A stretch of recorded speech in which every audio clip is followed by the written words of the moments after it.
Hey everybody.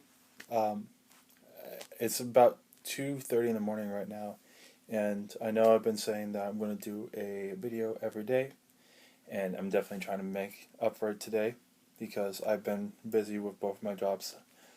So no cover today, but instead I'm going to be talking about something that I've been I've been thinking a lot about last couple of weeks. Um, it's going to be I'm going to try to make this not as long as my top 50 countdown because that was a long time. But if this goes well, I want to do a lot of these ideas, like open questions, I guess, um, open discussion kind of ideas every Thursday since I work almost all day on Thursdays. So if you guys like this, let me know. I don't necessarily need to keep this to music. I'll do sports, video games, anything that comes to mind. And like these are again all my opinions. I don't really have a script for it. This is just me going off book. You know, I'll mess up a couple times. I will, pause in between because I'll probably forget some stuff. But for the most part, this is just my opinions, and I'd love to hear everyone else's. Video responses. Uh, be constructive though. No like bashing. This is horrible. Why are you talking about this? I'm only trying to bring ideas to light that I don't think I hear enough of. Um, so, without further ado, today I actually want to talk about the idea of the single culture in music. What in Why I actually bring this up is because I was actually thinking about this for a while, and I was comparing, oddly enough, Miley Cyrus to a band, a really good band I like that my friend got me into very recently, called the Deer Hunter. Um, and if you listen to them, you will notice nothing in common between the two, but it's very interesting to me. And why I bring up Miley Cyrus first off, and this actually helped. This When I saw the BMAs, this actually brought it full circle for me. Um, I saw a lot of people in their top countdowns 2013 put Miley Cyrus' CD Bangers, I think that's what it's called, um, as like a top 50 CD or number 1 out of 10, like all these amazing accolades. And when I listened to it, I think honestly I'm might be in the minority of this, but it was probably one of the worst CDs I have ever heard, especially for 2013. And to me, why is it that? I think that there is some thought that goes into it, but at the same time, I think it was all very cliched, very not original. Like all these party anthems that weren't actually even that good. Like if you want to talk about party anthems this year, Daft Punk had some very original stuff. Justin Timberlake had some pretty original stuff, albeit very long songs, but great party anthems.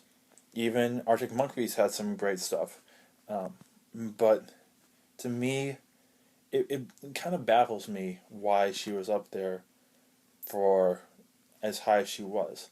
And then it kind of reminded me back to the song I think that put her on the map this year, which unfortunately um, was Wrecking Ball. Now, I've debated this with some of my friends, and I don't think it's a great song. I don't think a lot of people actually do think it's a good song. I think there is a majority, but I would ask you this. When it came out, I don't think a lot of people were talking about it. I think it's fair to say that it got its popularity because of a couple of things. Because of multiple playing time, like a gratuitous amount of playing time, and then the music video. Um, you know, you don't see every day a half naked lady with short hair riding on a wrecking ball using a sledgehammer to break down a wall. It got to the forefront, and also there's a lot of parodies of it, and all these different ideas. You saw kittens on wrecking balls. You saw naked guys on wrecking balls. You know, the gender switch, all that kind of stuff. Parodies of the song. But I think it all stems back to whenever I hear the song, and I think a lot of people do think uh, of the video a lot more than necessarily the song. And then I would ask you this: Is this CD getting popular because it's a good CD, or it's because it's well known in the culture? I don't think if Wrecking Ball was there, then we would have all this playing of, We Can't Stop, all these songs. I don't think it would have gotten the recognition it deserved. And sorry, not deserved, because I don't think it should have gotten all this recognition. I don't think it would have gotten all this recognition. And I think it shows what type of culture we're in now. I think with all this technology that we have at our fingertips, Spotify, YouTube, Pandora, iTunes, all that stuff, there's a lot more abundance of music, which is great. But also, there's also this, I guess, is something like there is a lot of party mixes. There's a lot of ideas of people just wanting to hear singles rather than CDs, and it's very easy to do that now because before, when there was cassette tapes, when there was records, when it was vinyl or CDs, yes, you could listen to one song and then take it out, but like for vinyl records, if you ever want to hear that song again, you'd have to, keep going through, flip the CD over, the vinyl over, listen to that side, do it all over again. Same thing with cassettes. CDs is a little bit easier, but there wasn't a very easy way of listening to songs on repeat all the time. And even with CDs, if you bring it back and forth, you can scratch the CD. But now we're in an age where click a button. If I want to listen to, let's say, Happy, I can listen to it on repeat constantly. Listen to a particular part, go back to it. It's so easy, but at the same time, it's building this culture of singles, and that's it. And I think we base a lot of CDs on that, and that's unfortunate. Now, bringing back to the idea of Deer Hunter, I think they're a fantastic group. Not a lot of people know about them, as much as Miley Cyrus per se. But if you guys don't know about them, they're a progressive group, and they do a lot of storytelling. Their first three CDs are like the first three parts of a 6-part set of a story, and it's a story. Can't go into full details, but it's basically a story of a kid growing up and trying to find out who he is in the world. It starts with him trying to find his mom, and it goes through first love in the second CD. It goes to war and patricide, and all that stuff, and there's a lot of powerful messages in it. But the best part about it is that it's a story. It's a well thought out story, and yes, you can listen to a particular song, and that's great. Like you can listen to a particular song on the CD, like it, and then go to another one. I do that all the time, but at the same time, I feel like you get a lot more out of the CD by listening to it front to back, and I would say their third CD is one of the best progressive albums I've ever heard. But also, if we're going to go to the progressive side, you have Dream Theater with Scenes from Memory Part 2. Fantastic CD, fantastic concept. You can listen to song by song, but at the same time, if you want to get the full effect, you listen to the whole CD. Then you get all these ideas. And it puzzles me nowadays why, for the most part, it seems like the only way you get a story is if you go, the progressive side or metal side. You can have it with some other stuff, but these concept ideas aren't in pop. They're not in a, a lot of rock. You don't really get that. Whereas, go to the 70s, go to the 80s, The Who, great ideas. They had Tommy, they had Quadrophenia, um, Plain Floyd, The Wall, all these great concepts, and they are a testament to great music of the 70s, the 80s. And if you talk about the top bands of those times, they're just like up there for greatest bands of all time, greatest rock bands, all that stuff, and all their stuff is very popular. Like, yes, when like is Pinball Wizard one of their biggest songs for the Who? And like, do you remember all of Tommy or all of Quadrophenia? Probably not. But at the same time, those concepts are stood the test of time. The Wall, another brick in the wall. Can't think of a lot of them off the top of my head. Sorry, it's 2:30 in the morning. But all these ideas are they. Do you sometimes, yes, you think of the song, but at the same time you think of the concept itself, like Bohemian Rhapsody, uh, that whole rock opera. Yes, the main song is Bohemian Rhapsody, but at the same time, the concept itself is still strong. And when you talk about these CDs, they're fantastic. Okay, if we're gonna go a little bit more recent, let's go Downward Spiral by Nine Inch Nails. Is Closer the lead song off there? Of course. Was it a single? Yes. But at the same time, the idea of itself is much better, and why people rank it that high is because of the idea rather than the single. I think that singles are good, and it's a great way to get your name out there. But unfortunately, I think nowadays we take it for granted because there's so much.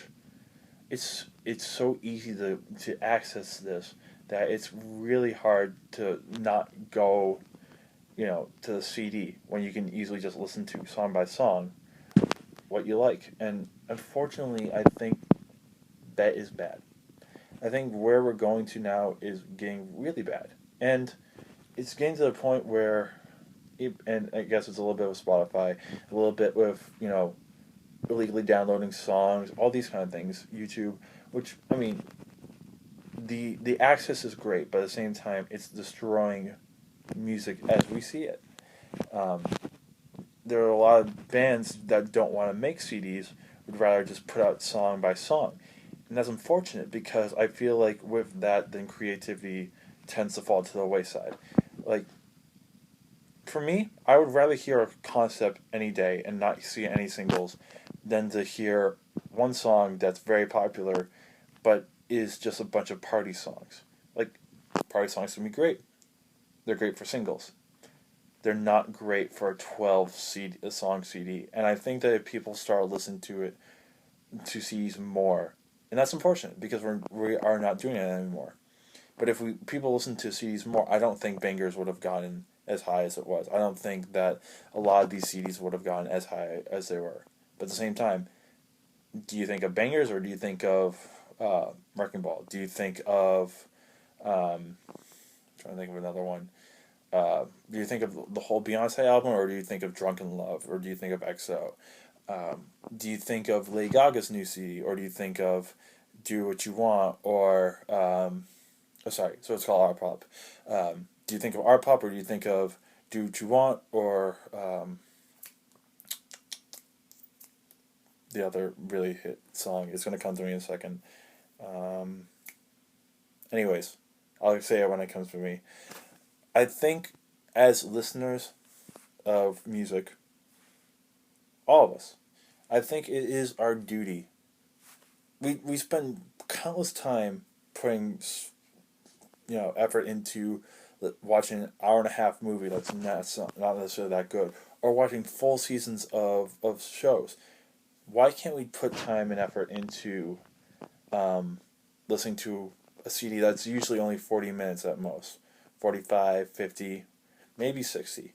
But like, I think now, and this is my plea to you guys. I don't think everyone does it, but if you are someone who says like, "Oh, this band is amazing because of this particular song," um, then I would hesitate to say that until um, you listen to the full package. Because a song can be great, but everything else can be horrible. I'll give you one quick example of great song, horrible CD, and then bad single but really great CD. So another CD I listened to 2013 was the remix album of Linkin Park. And the only reason why I did that is because I still have a little bit of faith in Linkin Park. And second, I really love Reanimation, which is their first remix album. So I thought maybe they'll bring something cool to the table. Um, the first song on there was a new song called Waiting for the Light That Never Comes. And I think it was a fantastic song, one of my favorite songs of 2013.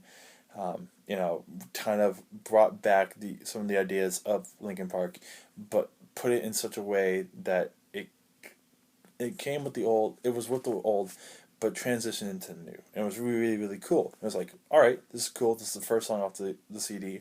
Maybe a little something cool. Absolutely shit. So that's why I say, if you hear a single, probably because it's the best song on the CD, which could be good or bad, but take it with a grain of salt.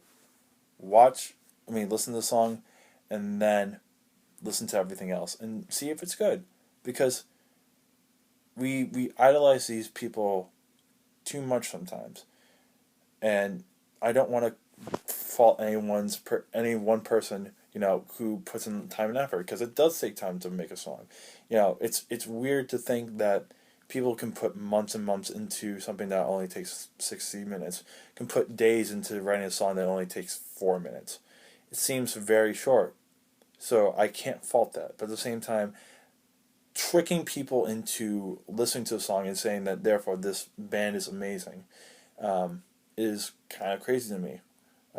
Going back really quickly to Miley Cyrus, people were talking so much about her, and she won VMA for Video of the Year, which is kind of unfortunate to me. But at the same time, for all these people who talk about Miley Cyrus, for all these people who talk about Lady Gaga, for all these people who talk about Katy Perry, and not to knock any of them, they put time and effort. Not my cup of tea, but they put in time and effort. Of all those people, or even I guess Justin Bieber, One Direction, to name males as well, there's only one female who made the top 10 list of 2013, in terms of money and sales, and that was Beyonce. And she put out her music in December, which was months after Miley Cyrus. For all the love that she got for her single, didn't really mean anything. So maybe there is some smarter people out there. But anyways, one topic, one CD that think actually did the opposite. If you guys grew up in the 90s, you probably know Soundgarden. And they came back 2 years ago with a CD, which was called King Animal. And the first the first single off that CD was called I've Been Away for Too Long, which is the first song on the CD. It's also a double whammy. It's a good song, but not a song that you would use to market your CD. So it kind of, my brother listened to it and said it was horrible. I've heard a lot of people say, this is a bad song, I don't want to listen to the CD, which can have a negative effect. But being a huge Soundgarden fan, I, took it with a grain of salt and listened to the whole thing. It was easily in my top 10 CDs of 2012. It was a fantastic CD, bridged what they did before with their newer stuff. And if you take away that song, then it would have been, if they went with another song, I think it would have won best rock album of 2012. Fortunately, not as many people listened to it as they should have, and that was because of the single. So, on the other hand, as a musician, you need to market yourself. And I do understand that singles help sell. I mean, that's a given. You need to be able to market your CD in order to be able to sell it. Um, but at the same time, I think now that we live in the day and age of um, being able to access all this music really quickly, I think it's our duty as listeners, as well as people who are trying to build music themselves, to listen to everything before buying a CD. You know, if you're on Spotify and you see Wrecking Ball, or if you see Roar, or you see all these songs, like, yes, they're popular, but at the same time, you can also just as easily listen to the full CD and then go, this one song was great, but everything else wasn't that good. So therefore, would I really want to buy CD even though this song was very popular? Because if you don't do that and you buy these CDs, then it just shows the market, like, yes, these are all great. This is great because of all these record sales, and I don't think, especially in an industry where it's still growing, even though we've reached all these different places, and especially in an industry that's been around like so long, even though it is still growing, it's this is not a time to put out same rehashed ideas, because then you'll lose fans. Everyone will be saying, "Oh, music's dead," and a lot of people are actually doing that now. So it falls on the record company, but also falls on us as listeners. So I would say the last thing, in reiterating, listen to a full CD. Don't take the time. If you have the time to listen to one song on repeat 20 times or 10 times, that's just the amount of time that you could listen to the full CD. So that's my spiel on singles. I could talk about music videos a little bit later, but I hope you enjoyed it. And I'd like to know, what do you guys think about singles? Do you think, because I know that there are era defining singles, or like singles that grew up with us, like American Idiot, Boulevard Broken Dreams, off of a CD that was fantastic. I'm Not Okay. All these songs, or even like name any Beatles song. Like, there are genre defining singles. There's also genre defining CDs. There are era defining CDs. So like, I understand all that. But I would like to know, do you think the single is getting a little bit too, overstepping its boundaries? Like, what's more important to you, a single or a CD? Um, or even just talk about like some of the ideas I was talking about with Soundgarden or with Linkin Park. These ideas of listening to a single and then hating the CD, or hating the single but listening to the CD and loving it. I would love to hear more. And if you want to hear me talk about different musical stuff, or different things about sports, video games, anything like that, let me know. This was the first one, and I'll probably make this a little bit shorter for the next ones. So, hope you enjoyed, and I'll do my best to put out a cover tomorrow, and we'll see what happens next Thursday. But until then, it's Kyle, and have a good night.